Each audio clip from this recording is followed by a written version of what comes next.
All right, welcome to the private videos. These videos are going to be private. They are to accompany our Philosophy 101 course that will generally be available, I think, on the website. But what we're going to do here is just the readings for what we're planning on discussing later. So the time right now. So this is 3 hours before class starts, and I'm just going to read out loud what it is that we're going to be discussing today. This is the general introduction. So the required reading for the course is A Modern Introduction to Philosophy, 3rd edition. And this is the general introduction by Papps and Edwards. So let's do it. As every teacher of introductory courses in philosophy knows from painful experience in the classroom, it is exceedingly difficult to begin such a course. The word philosophy has no clear and unique meaning at all in its everyday usage. The layman takes it perhaps to refer to a very deep subject, dealing with highly abstract or abstruse matters. But obviously, this won't do as a definition. The wisest procedure may well be to plunge into medias res, discuss specific philosophical problems, and then leave it to the student to define philosophy at the end of the course, as the sort of thinking he has been induced to do. But some people do not want to take the risk of spending mental energy on the study of a subject before making sure that such exertion is worthwhile. They, accordingly, will demand a preliminary definition of philosophy, a demand which we shall try to satisfy. To begin with, it must be pointed out that philosophy is a highly ambiguous and vague word. Any definition of it, therefore, will be arbitrary in two respects. First, it will sharply demarcate philosophy from both science and literature, whereas much of what philosophers have been writing is not so clearly distinguishable from science, at least theoretical science, or from literature, at least philosophical literature.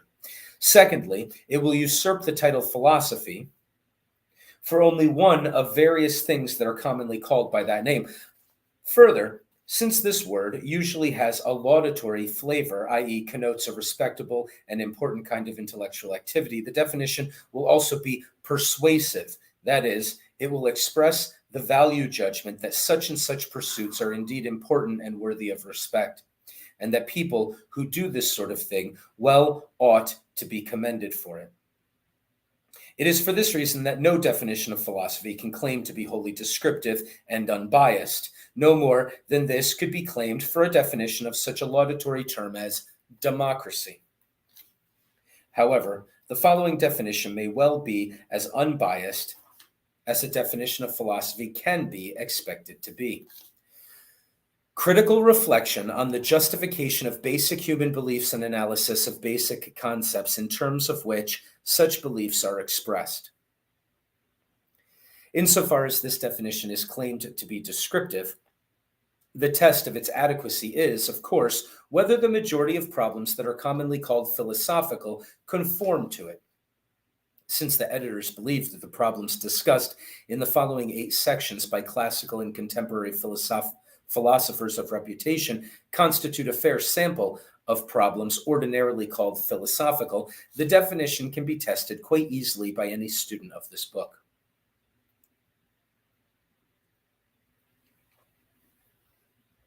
The question running through the first section is how we can reconcile certain of our most basic moral beliefs with the teachings, or rather the presuppositions of science.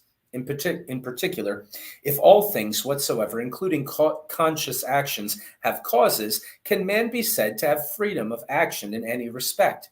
And if not, can we ever hold human beings responsible for their conduct? These questions are hardly separable from the general problem of Section 4. How, if at all, moral judgments are rationally justifiable, a question which invites analysis of the meaning of moral terms. But then again, what about the general propositions of science themselves? What is their logical foundation? How can we justify the belief which, according to Hume and many other philosophers, underlies all predictions made in everyday life and in science, the belief that the future will, or at least probably will, resemble the past. This is the problem discussed in Section 2.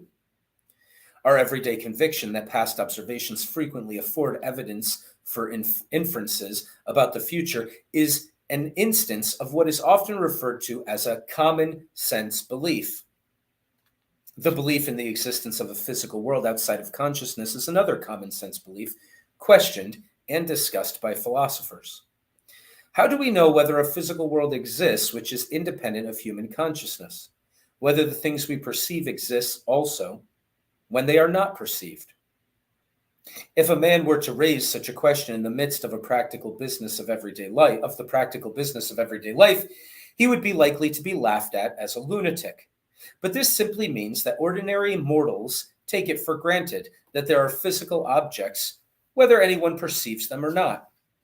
It does not mean that they can justify that belief. Section 6 is devoted to this time-honored dispute between realists who hold that the common sense proposition is justifiable and idealists who think that realism cannot survive philosophical scrutiny.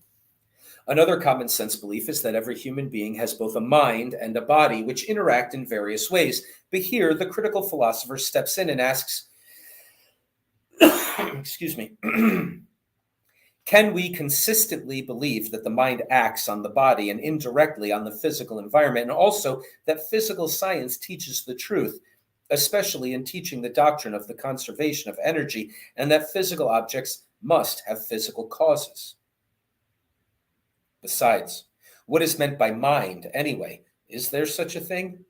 If there is, does it entirely depend on the functioning of the organism, especially the brain, or may it survive the disintegration of the organism? In other words, is there any rational justification for the belief in immortality? These are the questions dealt with in Section 3.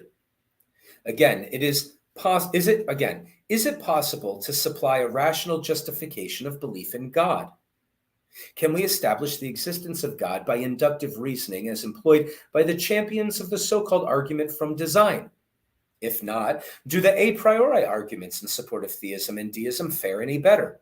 And what about the existence of evil in the world? Is this not incompatible with the traditional claim that the universe is the creation of an all-powerful and all-good deity? These problems are covered in Section 5. Questions about the soundness of the a priori arguments for the existence of God naturally lead to the question of whether we can have a priori knowledge of matters of fact at all. Our knowledge of universal principles, like the principles of mathematics and logic, has been regarded by most philosophers as a priori. But were they right in this? Is our knowledge of these principles not really based on experience? And if it is granted that our knowledge is a priori in such cases, does it give us information about the world? Or is it not rather of a purely linguistic kind, telling us what symbols and combinations of symbols are and are not permissible, given certain original linguistic conventions? Section 7 is devoted to this very fundamental philosophical problem. Some of the selections in sections 1 through 7 of this book are samples of what would generally be considered metaphysical speculations. They are attempts to discover truths about the universe by pure thinking, rather than by the scientific method of testing theories by observation and controlled experiment.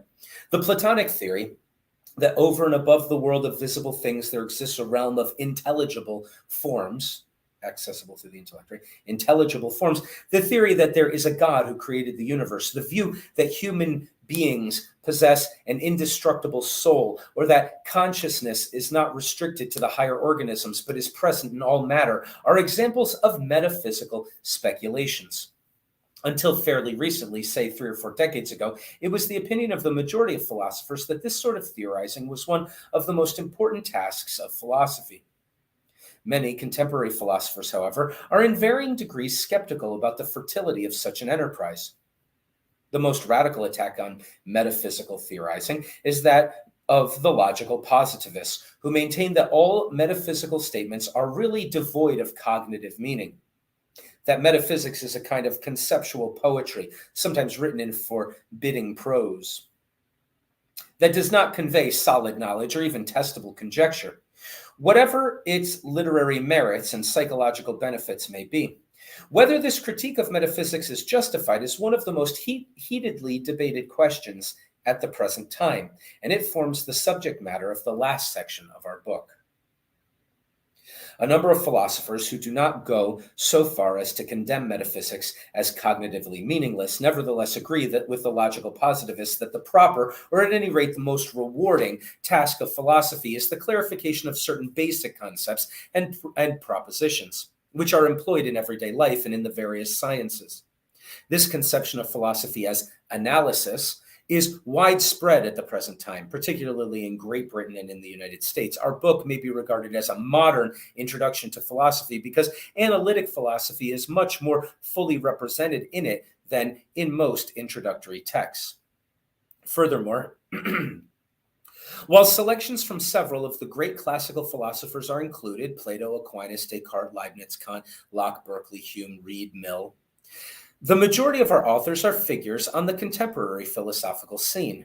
It should be noted, however, that not all contemporary philosophers represented in our book are analytic philosophers.